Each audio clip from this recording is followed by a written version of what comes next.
For years, Flexi wings have been a talking point in Formula 1, as aerodynamicists try to induce a slight change in shape to cut drag on straights, but yield the right amount of downforce in the corners.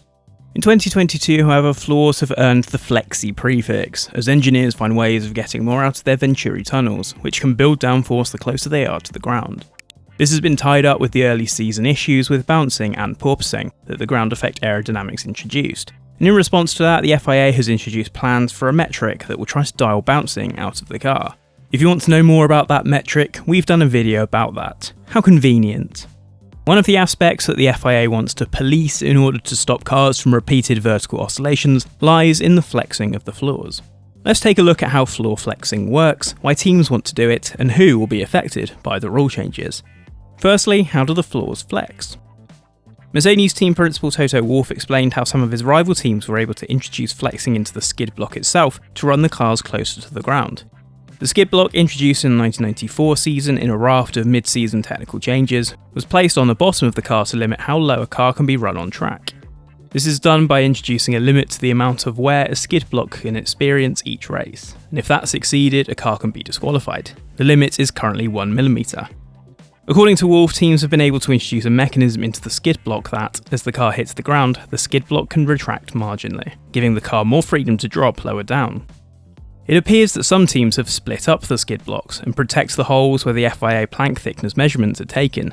There's a main skid block that runs around the majority of that hole, but a separated rear section moves up and down independently within the plank to become fully enclosed and protected if the car hits the ground. By disappearing up inside the plank, this section does not get worn down as the rest of the floor hits the track. Thus, it remains at its original thickness throughout, and fully complies with the 9mm depth checks conducted by the FIA after races.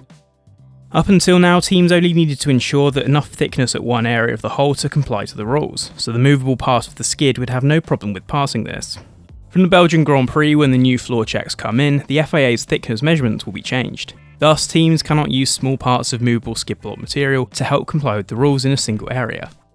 Wolff also explained that some teams have been able to introduce deflection into the floor to produce the same effect, which will be subject to further evaluation later in the year. So why do the teams want to do this? Generally speaking, ground effect is used to describe the increase in performance of a wing the closer it is to the ground. That's not the true definition when you consider an aircraft, but in an automotive case, this is the term used. After all, stuff can be two things.